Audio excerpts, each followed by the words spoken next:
নমস্কাৰ বন্ধু বান্ধৱীসকল, তোমালোক সকলোকে মোৰ ইউটিউব চেনেল ক্লাছ চনলৈ আছোঁ। বন্ধু বান্ধৱীসকল, আমি ক্লাছ 12 আছামিজ চেপ্টাৰ 3 আনুৰাম বৰুৱা আষ্টাৰ্ট কৰোঁ। কুৱেশ্যন নম্বৰ 1, উপেন্দ্ৰ চন্দ্ৰ লেখাৰুৱে শিক্ষা সমাপন কৰিবলৈ কোনখন শিক্ষানুষ্ঠানত শিক্ষকতা কৰিবলৈ লৈছিল?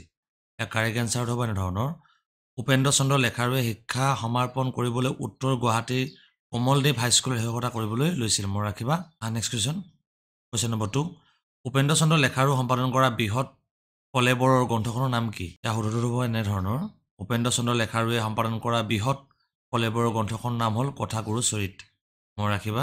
নেক্সট কুৱেশ্যন নম্বৰ 3, আনন্দৰাম বৰুৱাৰ কাম আৰু সংকল্প দেখি কোনগৰাকী পণ্ডিতে বিস্ময় মানিছিল? অথবা আনন্দৰাম বৰুৱাৰ কাম আৰু সংকল্প দেখি বিস্ময়ভূত হোৱা এজন বিদেশী পণ্ডিতৰ নাম লিখা। উত্তৰটো হ'ব এনেধৰণৰ, আনন্দৰাম বৰুৱাৰ কাম আৰু সংকলন দেখি মেক্স মুল্লাৰে বিস্ময় মানিছিল। মনত ৰাখিবা। কুৱেশ্যন নম্বৰ 4, আনন্দৰাম বৰুৱাৰ শীৰ্ষক পাঠটোৰ লেখকৰ মতে মানুহৰ সাৰ বস্তু কি? ইয়াৰ শুদ্ধটো হ'ব এনেধৰণৰ, আনন্দৰাম বৰুৱাৰ শীৰ্ষক পাঠটোৰ লেখকৰ মতে মানুহৰ সাৰ বস্তু হ'ল জ্ঞান, গতিকে জ্ঞানৰ মূৰ্তিয়ে পূজনীয়। মনত ৰাখিবা। ইম্পৰ্টেণ্ট এক্সাম পাৰ্চপেক্টিভৰ কাৰণে। নেক্সট কুৱেশ্যন নম্বৰ 5, আনন্দৰাম বৰুৱাই কামৰূপৰ ভাওনাৰ কথা ক'ত উল্লেখ কৰিছে? অথবা আনন্দৰাম বৰুৱা কোনখন গ্ৰন্থত কামৰূপৰ ভাওনাৰ কথা উল্লেখ কৰিছে?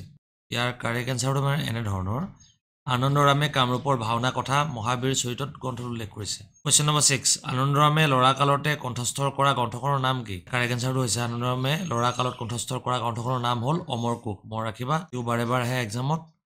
নেক্সট কুৱেশ্যন নম্বৰ 7, আনন্দৰাম বৰুৱাই জন্মগ্ৰহণ কৰা গাঁওখনৰ নাম কি আছিল? উত্তৰ গুৱাহাটী ৰজাদুৱাৰ। মনত ৰাখিবা। কুৱেশ্যন নম্বৰ 8, কিহৰ বাবে আনন্দৰাম বৰুৱাৰ পূজনীয় হৈ থাকিব? ইয়াৰ শুদ্ধটো হ'ব এনেধৰণৰ, মূল্যৱান সংস্কৃত গ্ৰন্থসমূহৰ বাবে আনন্দৰাম বৰুৱা সদায় পূজনীয় হৈ থাকিব। মনত ৰাখিবা। কুৱেশ্যন নম্বৰ 9, ভাৰতৰ শিক্ষা শেষ কৰি আনন্দৰাম বৰুৱা ক'লৈ গৈছিল? ভাৰতৰ শিক্ষা শেষ কৰি আনন্দৰাম বৰুৱা সুদূৰ ইউৰোপলৈ গৈছিল। মনত ৰাখিবা।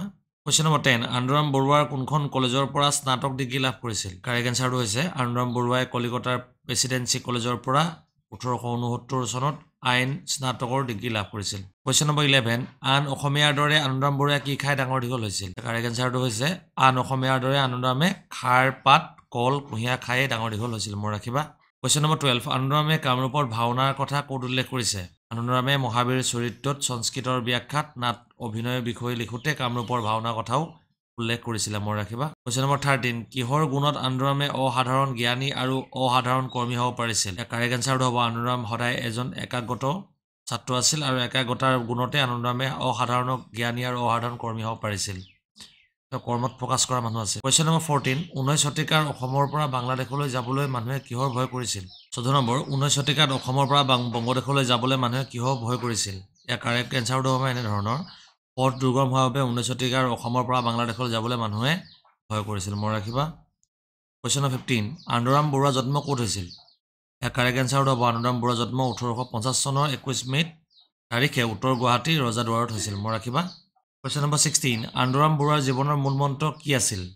ইয়াৰ কাৰেক্ট এনচাৰটো হ'ব, আনন্দৰাম বৰুৱাৰ জীৱনৰ মূল মন্ত্ৰ আছিল কৰ্ম, আৰু তেওঁৰ মতে কৰ্মই জীৱন আৰু কৰ্মহীনতাক প্ৰকৃতক মৃত্যুস্বৰূপ বুলি কয়। কুৱেশ্যন নম্বৰ 17, ক'ত শিক্ষা লাভ কৰি আনন্দৰাম বৰুৱাৰ আগাধ পণ্ডিত হৈ পৰিছিল? ইয়াৰ কাৰেক্ট এনচাৰটো হ'ব, ভাৰত আৰু সুদূৰ ইউৰোপত শিক্ষা লাভ কৰি আনন্দৰাম বৰুৱা আগাধ পণ্ডিত হৈ পৰিছিল। মনত ৰাখিবা। আনন্দৰাম বৰুৱাই প্ৰাগজ্যোতিষপুৰৰ সম্পৰ্কে কেনেধৰণে কৈ বিশেষ গৌৰৱ অনুভৱ কৰিছিল? ইয়াৰ কাৰেক্ট এনচাৰটো হ'ব, প্ৰাগজ্যোতিষপুৰ সম্ভৱ বুলি কৈ আনন্দৰাম বৰুৱাই বিশেষ গৌৰৱ অনুভৱ কৰিছিল। আজিৰ লাষ্ট কুৱেশ্যন নম্বৰ 19, আনন্দৰাম বৰুৱাই কিয় চিৰকুমাৰ ব্ৰত অৱলম্বন কৰিছিল? কাৰেক্ট এনচাৰটো হৈছে, আনন্দৰাম বৰুৱা কৰ্মত এনে একনিষ্ঠভাৱে লিপ্ত আছিল যে জ্ঞান চৰ্চাৰ অনুৰাগত ইমান প্ৰবল আছিল যে তাৰ বাবে তেওঁ চিৰকুমাৰ ব্ৰত অৱলম্বন কৰিছিল। মনত ৰাখিবা। যদি ভিডিঅ' চাই ভাল পাইছে লাইক ছাবস্ক্ৰাইব চেনেলটো ফ'ল' কৰিব নাপাহৰিবা। বন্ধু বান্ধৱীৰ ভিডিঅ'টো শ্বেয়াৰ কৰি দিব। চবেই ধন্যবাদ। লগ পাম নেক্সট ভিডিঅ'ত।